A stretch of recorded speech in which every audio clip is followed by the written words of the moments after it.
Hello and welcome back to the channel. I'm Marcus from InfoSec Governance, and we're a UK-based cybersecurity company which help businesses protect themselves from cyber-based threats. We primarily provide Cyber Essentials and IASME Cyber Assurance certifications for all types of businesses. However, we also provide best practices and information security related information here on YouTube. In today's video, we're going to be talking about the NIS2 Directive, which is based around a cybersecurity framework. It is primarily based around the European Union. But before you get started, if you like the content we send out, please subscribe to the channel and like the video. It helps us understand, who likes what, and helps us get out in front of other people within YouTube like yourself. So let's get down to it and talk about what the NIS2 Directive is, what you're going to have to do as a business, and how it will help you safeguard yourself from attack. The Network and Information Systems, or NIS Directive, is a directive which was implemented by the European Union to help increase the cybersecurity awareness of businesses and EU state members. The initial directive was implemented back in 2016, and now we have the new version of NIS2. This new version will further increase requirements on organisations to protect themselves from attack. The NIS2 Directive is a cybersecurity related framework which is being mandated and will come fully into effect in October 2024.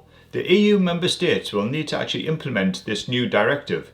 And if you haven't already, this means that the organisations within Europe must, if not already, be getting ready to implement the changes which are required when it comes into effect. But what are the changes and what do you actually need to implement? Well, some of the new requirements are a broader scope. There is now a much broader scope when it comes to what entities are being impacted. The NIS2 Directive categorises entities into two different areas, these being essential and important. Now, this is dependent upon which sector that they're actually in and how important a role they actually play. The scope also now includes sectors such as healthcare, wastewater, postal, courier services, the aerospace industry, as well as the digital sector, and a few more. So as you can see, it impacts a wide range of services and sectors now compared to the previous version. You should take it as granted that if your sector isn't actually listed at the moment, you might as well go through, comply with the NIS2 Directive, because anything's better than nothing. As part of the scoping, you as a business now need to actually ensure that anyone who supplies you, provides you services via supply chain or third parties, they must also be covered as well and be compliant. This is therefore means that you need to ensure that any businesses that provide things to help you do your business, such as email, internet, CRM, HR, things like that, those suppliers have to actually comply with the NIS2 Directive, must make sure that your information is being kept safe and secure, and you've got those processes in place. Now, a lot has happened in the digital landscape since 2016 when the first directive was released. This new version adds additional cybersecurity measures and standards, ensuring the baseline of security is increased within your business. There will now be mandatory measures put in place by businesses to ensure that the basic cyber hygiene is implemented, that vulnerability scanning is in place, encryption and asset management and incident management is carried out. So if you aren't doing this already, now's the time to look into it and put all those best practices in place. It'll help you understand your business a lot more, understand what resources you've got or haven't got, what assets you have, and things like that. All in all, it'll help you make your business run smoother than what it has been. Now, as a side note, we also provide IASME Cyber baseline certifications to businesses within Europe. Now, applying this certification can actually tick a lot of the boxes for the NIS2 Directive. So if you're interested in that, have a look in the link description below the video for further information. The NIS2 Directive will also be looking at you as a business to see how do you handle and manage information security incidents.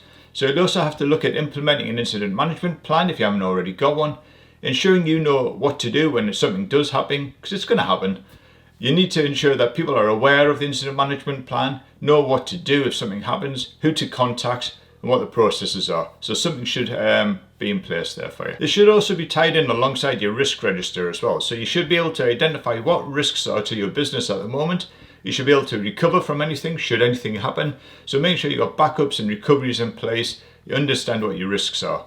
Now, we have a few videos about risk registers, risk management. So if this is a new topic to you, have a look at some of our videos to get you started and go from there. Now, like that subject we all love to hate, GDPR, NIS2 will also ensure that people are being held responsible and that fines will be issued should a business actually get impacted and found that you didn't do your best to actually protect the information within your business.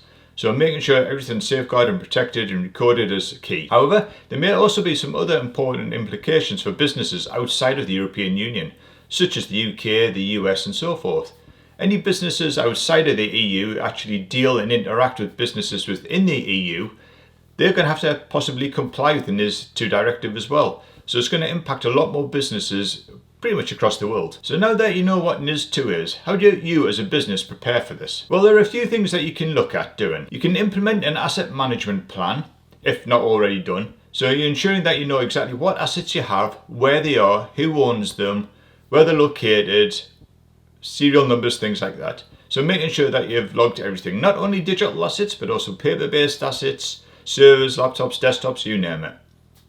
Ensuring that full disk encryption is used on everything as well. So especially if you're using laptops and people are taking machines outside the business network. So if they're taking them onto customer sites or home, things like that, making sure everything's encrypted. Making sure that machines and mobile devices are kept up to date and patched, and that you don't use unsupported software of devices as well. So making sure everything's kept up and safeguarded against vulnerabilities. Understand what the requirement is of you. So if you're based within the EU, you need to make sure that you've read up on the directive, you've got a solid understanding of what your requirements are. Now I'll link to the directive in the description below the video here, so if you're not aware of it, you can go and have a look at that. Making sure that you've got that you've provided a risk assessment of your business, that you've got a valid risk register, a risk management plan in place, and that you can identify what risks are to your business, where they are, what the cost is to your business, how to navigate them, how to actually remediate it and reduce that risk to your business as well. With that, you should also be looking to make sure you've actually implemented an incident management plan, and then you've got a procedure and workflow in place. So if you do have an incident, you know how to deal with them. You should make sure that you've backed up all your information. So if you do suffer from a cyber attack or someone maliciously deletes a file,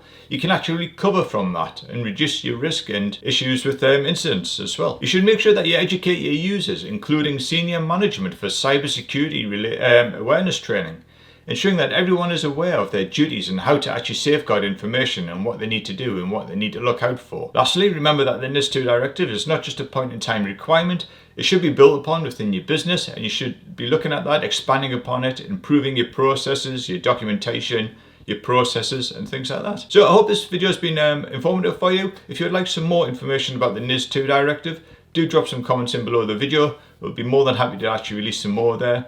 Again, like the video, subscribe to the channel if you haven't already. It helps us out on YouTube, and we'll see you next time.